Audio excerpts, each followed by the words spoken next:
भाइयों एवं बहनों, जय श्री गुरुदत्त। आप सबका शाश्वत ज्ञान गिरनार से चैनल में स्वागत और अभिनंदन है।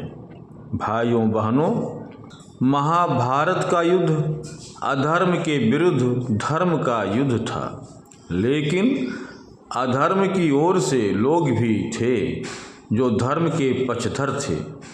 एकमात्र यह युद्ध ऐसा युद्ध था जिससे कई घटनाओं और कहानियों का जन्म हुआ और जिससे महाभारत का भविष्य तय हुआ। इस युद्ध में एक ओर जहां भगवान कृष्ण ने अश्वत्थामा आदि को श्राप दिया था, वहीं भगवान कृष्ण को भी श्राप का सामना करना पड़ा।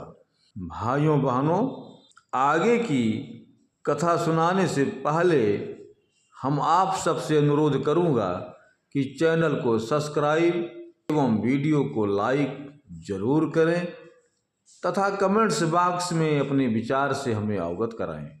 मथुरा अंधक संघ की राजधानी थी और द्वारिका वृषणियों की। ये दोनों ही यदुवंश की शाखाएं थीं। यदुवंश में अंधक, वृषण, माधव, यादव आदि वंश चला। श्री कृष्ण ने मथुरा से जाकर द्वारिका में अपना स्थान बनाया था। श्री कृष्ण ने द्वारिका का फिर से निर्माण कराया, क्योंकि उनकी चीन यात्रा के दौरान शिशुपाल ने द्वारिका को नष्ट कर दिया था। श्री कृष्ण वृषण वंश से थे। वृषण ही वर्षणीय कहलाए, जो बाद में वैष्णव हो गए। अब सवाल यह उठता है, क्या कृष्ण के वंश का नाश हो जाने का शाप दिया गया था या कि संपूर्ण यदुवंश के नाश का? यदि गांधारी के शाप से यदुवंशियों का नाश हो गया था, तो फिर आज भी क्यों यदुवंशी पाए जाते हैं? यदि पाए जाते हैं तो क्या ये सभी यदुवंशी नहीं हैं? पहला शाप। महाभारत के युद्ध के पश्चात भगवान कृष्ण ने गांधारी को अपने सब पुत्रों की मृत्यु के शोक में विलाप करते हुए देखा, तो वे सांत्वना देने के उद्देश्य से उनके पास गए। भगवान श्री कृष्ण को देखते ही गांधारी ने क्रोधित होकर उन्हें शाप दिया कि तुम्हारे कारण ही जिस प्रकार से मेरे सब पुत्रों का नाश हुआ है, उसी प्रकार तुम्हारे कुल वंश का भी आपस में एक दूसरे को मारने के कारण नाश हो जाएगा। गौरतलब है कि गांधारी ने यहाँ यदुवंश के नाश का शाप नहीं दिया था। दूसरा शाप। एक दिन अहंकार के वश में आकर कुछ वृषणवंशी बालकों, जिनमें कृष्ण पुत्र सांब भी था, ने दुर्वासा ऋषि का अपमान कर दिया। शास्त्रों के मुताबिक भगवान श्री कृष्ण के पुत्र सांब द्वारकापुरी में आए। रुद्र अवतार दुर्वासा मुनि के रूप पर दुबले पतले शरीर को देख उनकी नकल करने लगा। अपमानित दुर्वासा मुनि ने सांब को ऐसे कृत्य के लिए कुष्ठ रोगी होने का श्राप दिया। फिर सांब नहीं माना और वही कृत्य दोहराया। तब दुर्वासा मुनि के एक और शाप से सांब से लोहे का एक मूसल पैदा हुआ, जो अंततः यदुवंशी की बर्बादी और अंत का कारण बना। भगवान श्री कृष्ण की 8 पत्नियां थीं: रुक्मिणी, जामवती, सत्यभामा, कालिंदी, मित्रविंदा, सत्या, भद्रा और लक्ष्मणा। रुक्मिणी से कृष्ण के 10 पुत्र थे, जिसमें प्रद्युम्न सबसे बड़े थे। प्रद्युम्न के पुत्र अनिरुद्ध हुए, जिनका विवाह बाणासुर की बेटी उषा से हुआ। जाम्बवती से कृष्ण के 2 पुत्र हुए। बड़े बेटे का नाम सांब और छोटे का नाम चारुभानु था। सूरसेन की पीढ़ी से ही वासुदेव और कुंती का जन्म हुआ। कुंती तो पांडु की पत्नी बनी, जबकि वासुदेव से कृष्ण का जन्म हुआ। कृष्ण से प्रद्युम्न का और प्रद्युम्न से अनिरुद्ध का जन्म हुआ। कृष्ण के एक पुत्र और पौत्र थे। सभी के अपने अपने क्षेत्र थे और अलग अलग रहते थे। पहली कथा। एक दिन अहंकार के वश में आकर कुछ यदुवंशी बालकों ने दुर्वासा ऋषि का अपमान कर दिया। इस पर दुर्वासा ऋषि ने शाप दे दिया कि यादव वंश का नाश हो जाए। उनके शाप के प्रभाव से यदुवंशी पर्व के दिन प्रभास क्षेत्र में आए। पर्व के हर्ष में उन्होंने अति नशीली मदिरा पी ली और मतवाले होकर एक दूसरे को मारने लगे। इस तरह से भगवान श्री कृष्णचंद्र को छोड़कर एक भी यादव जीवित न बचा। दूसरी कथा।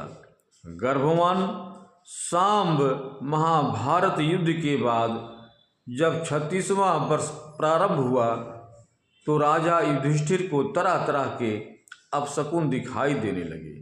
विश्वामित्र, असित, दुर्वासा, कश्यप, वशिष्ठ और नारद आदि बड़े बड़े ऋषि द्वारिका के पास पिंडारक क्षेत्र में निवास कर रहे थे।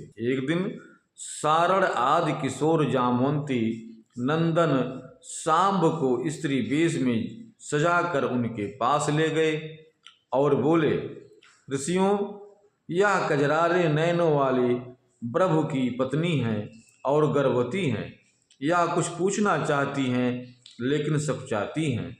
इसका प्रसव समय निकट है, आप सर्वज्ञ हैं, बताइए यह कन्या जन्मेगी या पुत्र।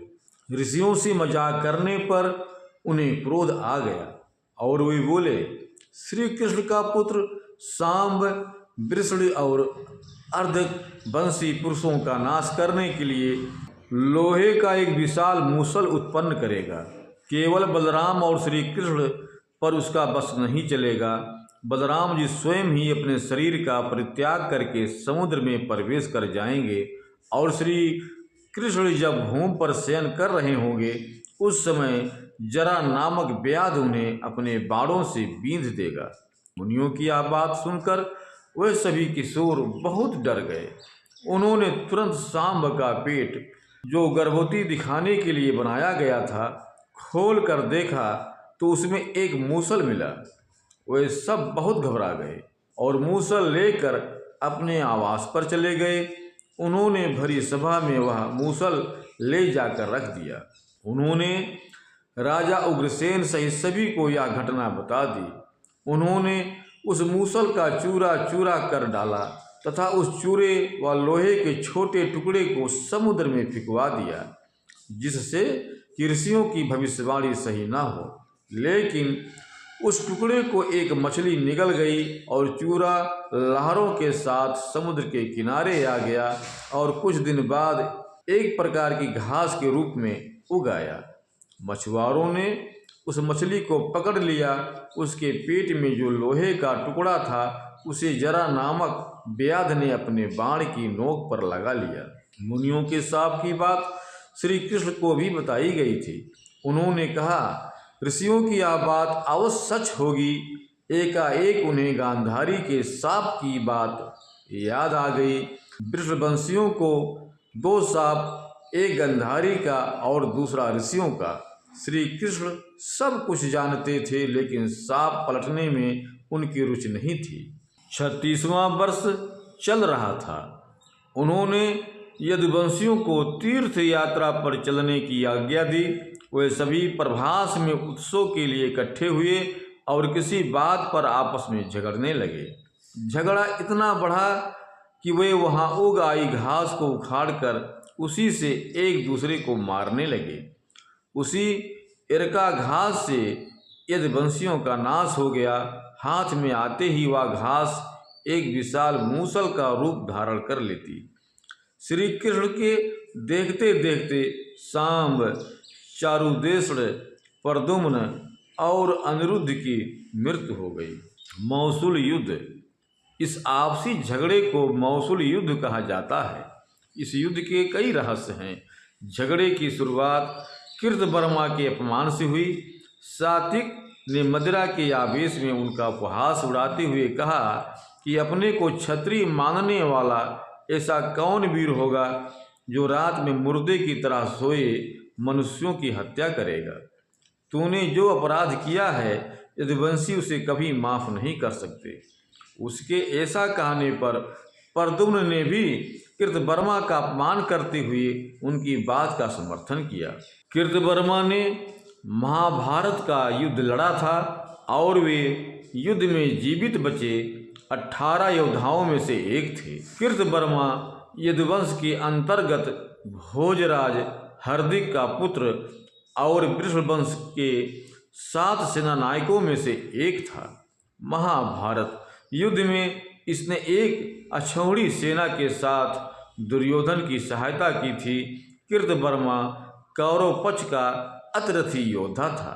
कृतवर्मा को बड़ा क्रोध आया और उन्होंने एक हाथ उठाकर सात्यकी का तिरस्कार करते हुए कहा, भूरिश्रवा की बाँह कट गई थी और वे मरणांत उपवास का निर्णय कर युद्धभूमि में बैठ गए थे। उस अवस्था में भी तुमने वीर कहलाकर भी उनकी नृशंसता पूर्वक हत्या क्यों कर दी थी? यह तो नपुंसकों जैसा कृत्य था। इस बात पर सात्यकी को क्रोध आ गया और उन्होंने तलवार से कृतवर्मा का सिर धड़ से अलग कर दिया।